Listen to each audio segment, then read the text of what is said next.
Good morning. I am Shauna Kay, and in this video, what I want to talk about is the number one killer of confidence and motivation. Now, recently, I posted a picture of me way out of my comfort zone, and that was me in an ab picture. And I didn't plan it. I just happened to be traveling, and I got up in the morning and I looked in the mirror and I thought, that's pretty good light. I'm going to take a picture of my abs. I took one picture and I posted it as a means to inspire or show that women over 40, even over 50, can have visible abs. Now, I got a lot of support, and I want to thank everybody that, commented and, said nice things, but that is not the reason that I posted that picture. The reason I posted it, like I said, was to show that it is possible to have abs at any age. But what I started thinking and what I noticed is that in some comments is that people start comparing themselves. And so I wanted to do this video as a reminder that the only person that you should be comparing yourself to is the person you were yesterday, not the person you were 10 years ago, 20 years ago, 3 weeks ago, a month ago. The fact is, you need to compare who you are today to who you were yesterday. And don't compare your chapter 1 or page 1 in your book to somebody else's. You don't know where they are in their fitness journey. Now, I want to explain a little bit about where I am in my fitness journey, and that is that I didn't do a photo shoot prep for that picture. I didn't put makeup on. I didn't set up fancy lights. There was good lighting in that bathroom, and I'll tell you that that was a happy coincidence. But the thing is that I don't train for a long time. I've just been training for a long time, so it's consistency over time. It's not hours a day. So I want you to remember that. And a lot of people ask me, well, can I get abs like you? It's like, probably or possibly, but that depends on you, and it also depends on how much you want to sacrifice, because there is kind of this how do I say it, point of diminishing returns. Yes, you can get abs, but at what cost? John Berardi, he has created Precision Nutrition. He came out with this infographic, which I thought was really great, because it talked about kind of the lifestyle of people that, let's look at a bikini model, someone that has very visible abs. And to have very visible abs, you would probably have, for women, a body fat of under 16%, which is verging on the unhealthy. And my purpose for, living like, I want to have a nice body, I want to look nice in a bikini, but I don't want to get to that point where I'm living an unhealthy life. And so if you're getting too lean, if you're too fat or too lean on either end of the spectrum, you're getting to a point where you're unhealthy and putting your body at risk for osteoporosis if you're too lean, and like all kinds of, health related issues, just like as if you were on the other side of the spectrum of obesity. The thing with being less than 16% is that your whole life is going to revolve around nutrition, counting macros, or, weighing and measuring every bit of food that you put in your mouth, which would impact your work, your social situations, your hobbies, because everything would be revolving around fitness. Now, to be honest, I did do that, and that was in the 90s. I did do some physique competitions, which was a fantastic experience back then. Oh my God, that was 28 years ago. And it was really fun because I learned how my body reacted to food and exercise, and I like to be the guinea pig. So I like to do those sorts of things so that I can kind of explain to you what that's like. But let me tell you, when you live a lifestyle like that, you can enjoy, say, a caloric or alcoholic beverage once every 10 to 12 weeks, because we would do a contest prep for 12 weeks. You can have a dessert or processed foods once every 10 to 12 weeks.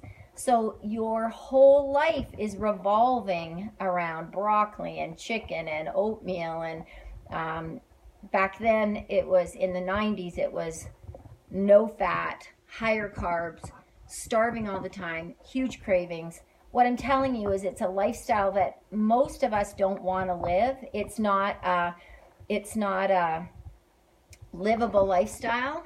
And yes, you look great on the day, but most people, that's not something they can maintain.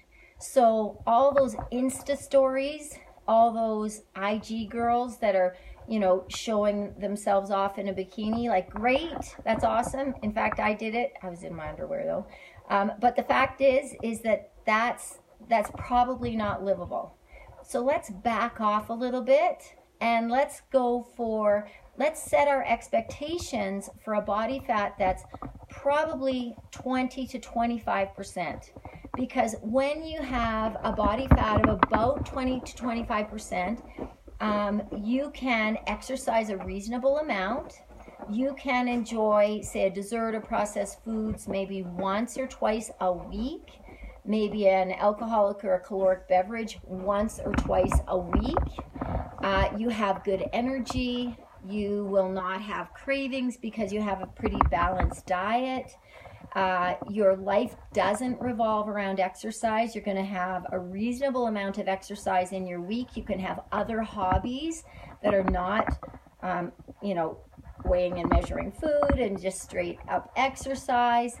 So that is a reasonable expectation.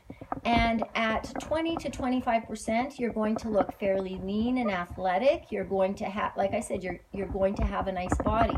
So that is a way more reasonable expectation than the bikini model with abs. And now some people might say, yeah, but do you exercise that much? Like, you have visible abs. But I also want to point out that I did a physique contest in 1990, and I've maintained a continuous lifestyle of those small changes, like those small, like exercise daily, not eating desserts every day, not eating processed foods. I have, for those of you that know me, and I see lots of people that are coming on, and I appreciate your support, you know that I live a pretty balanced lifestyle. We'll go out for a glass of wine, we'll have a dessert, we'll do things other than, just straight up exercise. My life doesn't revolve around that. But because I've had healthy living over time, I'm able to maintain some level of leanness. So if you ask me, can I get that lean? Yes, you can. But you need to put in the time. And I don't want you to be discouraged that you don't get those abs right away. I could help you get those abs in a very short amount of time, but it wouldn't be in a healthy way. So I do not want to encourage starvation diets, extreme exercise, the things that are needed to get onto a stage in a bikini. It's not healthy, it's not maintainable, and it does your head in, and worst of all, it does your metabolism in. So, your metabolism, if you're, getting super lean, it's not something that you can maintain. And so that when you start eating like a regular person and having a regular lifestyle, even if it's a healthy lifestyle, your metabolism just is all over the map. So my message to you is, do not compare yourself to that picture where I have visible abs. I'm not saying that I'm extra special, or the fact is that I've just been at it a little bit longer than some of you. And over time, yes, you'll be able to get there. Some of you might not. I just happen to not carry as much fat in my abs. So you need to look at yourself in the mirror, take a good look in the mirror and say, okay, you know, what is achievable for me? And you have to be realistic and not be discouraged that, you know what, like maybe you're going to have amazing arms. Maybe your legs are going to be awesome. Like everybody has a thing, and we have to be, you know, we have to be realistic about that and enjoy the ride. Will you get those abs? Maybe. Will you be healthier? Absolutely. And the older I get, and somebody asked, and I am 54, I'm going to be 55 in April. I am as vain as anyone, and probably even more so. But it's all about health. I want to be able to do the fun things that I did when I was younger. I don't have grandkids, but I have active kids, and I want to be able to do stuff with them. In fact, I'm doing a powerlifting meet with them in 5 weeks now, just because I can. Because they're doing a powerlifting meet, why not? Why shouldn't I? I want to be able to do those things. And it's a happy coincidence that it helps me maintain my physique as well. So do not be discouraged. Keep at it. Know that those baby steps are going to help you look and feel better, be healthier, and just set those expectations. You know, just don't compare yourself to others. Just compare yourself to where you were yesterday, so that you will know that over time you're going to be taking care of your health. When you're taking care of your health, your physique will often follow. So I always say, set a performance goal rather than an outcome goal. Don't be concerned with the number on the scale.